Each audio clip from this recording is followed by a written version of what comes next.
Hi, welcome to Good Nurse. I'm Nurse Ashley, and today we're going to talk about prioritizing care in medical emergencies, one of the most critical skills you'll need for the NCLEX. Remember, this content is only for educational purposes and not a substitute for professional medical advice. As a nursing student preparing for the NCLEX, you'll face questions that test your ability to figure out who needs help first, what interventions can't wait, and how to use structured methods like the ABCDE approach, which we will go over today. By the end of this video, you'll feel more confident recognizing which patients demand immediate attention, which steps to take first, and how to apply those strategies to exam scenarios. On the NCLEX, prioritizing care in emergencies isn't just about knowing medical facts. It's about critical thinking and decision making. You might see a scenario with multiple patients, each showing different signs and symptoms. Your task is to decide who would you see first and what would you do. The test loves these questions because they measure your ability to maintain patient safety, think under pressure, and prevent complications. One core concept the NCLEX often tests is triage, or sorting patients by urgency. In a disaster scenario, for example, you might have patients who are bleeding badly, others who have minor scrapes, and others who seem fine initially but are actually deteriorating. The principle is simple. Address life-threatening issues first.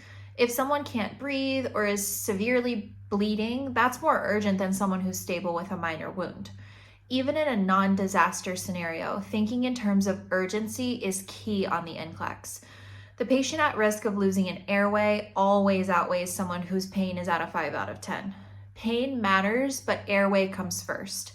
On the exam, if you see a question with multiple patients waiting, always think, who would die or suffer severe harm if I don't act right now? This brings us to the ABCDE approach: airway, breathing, circulation, disability, and exposure. The NCLEX loves ABCDE because it gives you a structured way to prioritize this triage. First, airway. Is it patent or blocked? If a patient is choking, has facial trauma, or can't speak, that's an immediate red flag. Without a clear airway, nothing else matters. Next is breathing. If the patient can't breathe well or oxygen saturation is dropping rapidly, that's your next focus. Then circulation. Are they bleeding out or have dangerously low blood pressure? Identify and address major bleeding, shock, or severe cardiac issues. Next is disability, which means checking neurological status quickly. Are they alert, responding to voice, responding only to pain, or are they totally unresponsive? While not always the first issue, a sudden change in mental status can be a sign of something severe like a stroke or head injury. And last, exposure, meaning fully examine the patient for hidden injuries or clues, but do it efficiently and maintain their privacy and warmth. The NCLEX might give you a scenario. 4 patients arrive into the emergency department. One has a severe headache and slurred speech. One has a compound fracture but stable vitals. One is wheezing heavily after a suspected allergic reaction, and one is complaining of a mild stomach pain. Who do you prioritize first?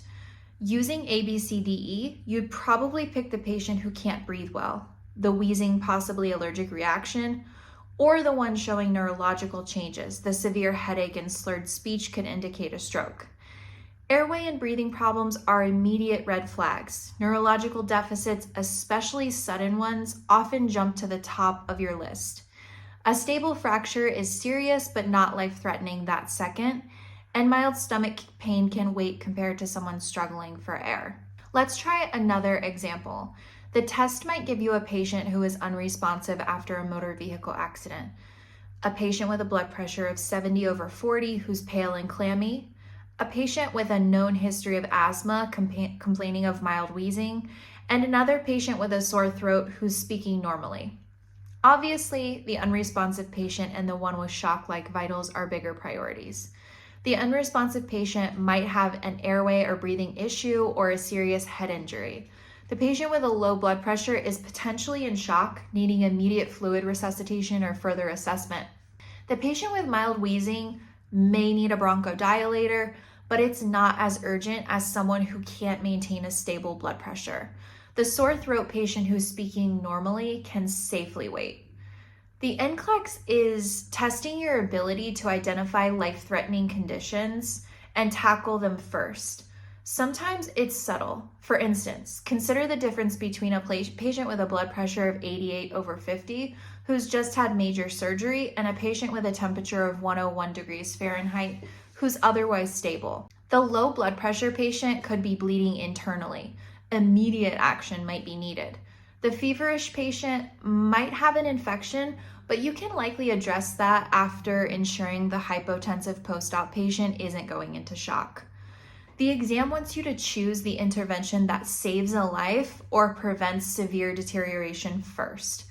After all, treating a fever won't help if another patient is bleeding out while you're fetching antipyretics. Communication also matters. Another angle the NCLEX might explore is how you interact with your team during emergencies.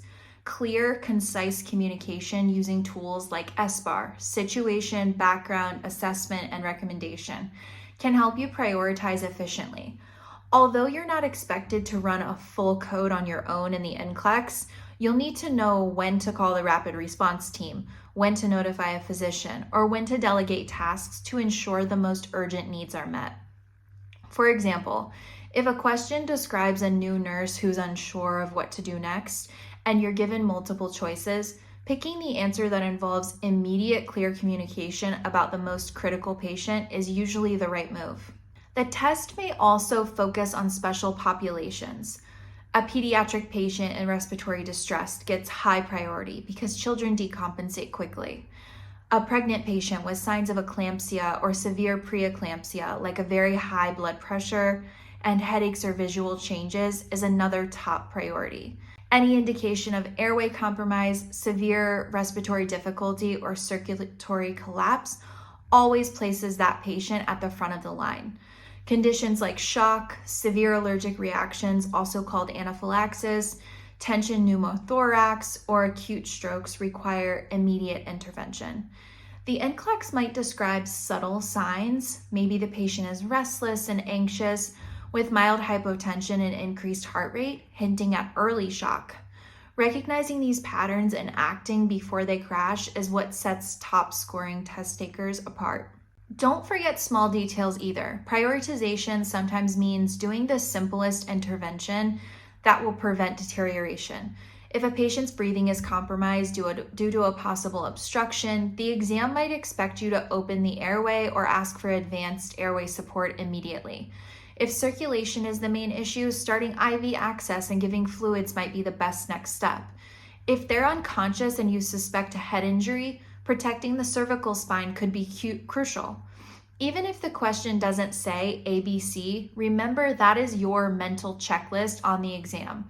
Airway first, then breathing, then circulation. Finally, practice makes perfect. Use NCLEX practice questions that force you to rank patients in order of priority or pick the best next step in an emergency scenario.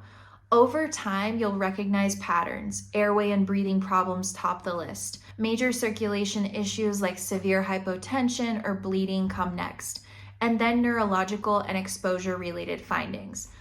Knowing that high-pitched stridor often means airway obstruction or that severe wheezing might mean impending respiratory failure will help you pick the correct priority patient. The exam wants you to choose the patient's safety and life-saving measures above all else. Before we wrap up, let's do a quick round of practice questions. I'll read each scenario and pause, giving you a moment to think about who you'd prioritize or what actions you'd take first. Then we'll go through the rationale. Question number 1. You have 4 patients arriving at the same time. A patient with a severe headache and blood pressure of 180/100. B, a patient who cut their arm and is bleeding steadily but not profusely. C, a patient struggling to speak in full sentences due to shortness of breath with an O2 saturation dropping to 88%. And D, a patient with moderate abdominal pain complaining for the last hour. I'll now pause.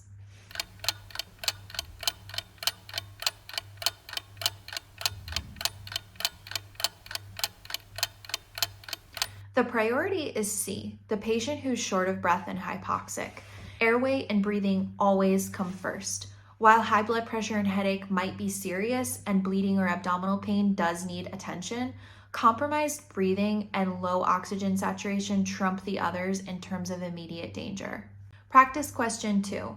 In the emergency department, you have A, a patient who is pale, cold, and clammy with a blood pressure of 80/50 and no obvious external bleeding. B, a patient who says they're in severe pain due to a possible fracture but stable vitals. C, a patient who is drowsy with a respiratory rate of 10 breaths per minute after receiving IV morphine. D, a patient who is alert with a fever of 101 degrees Fahrenheit and mild body aches.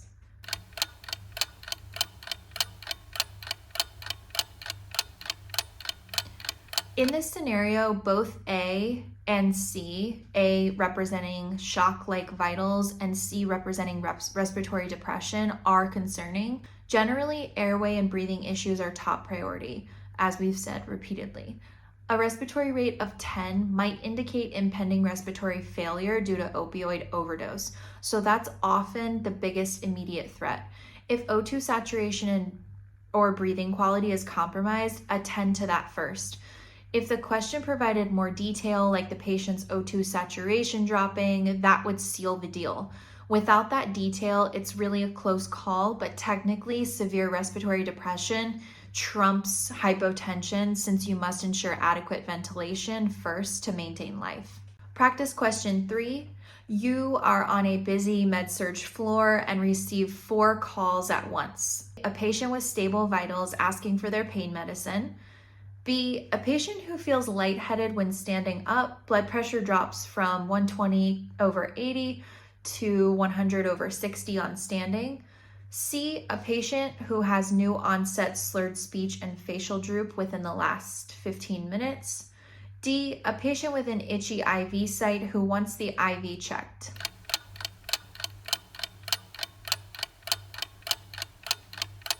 C is the priority. Sudden neurological changes could mean a stroke.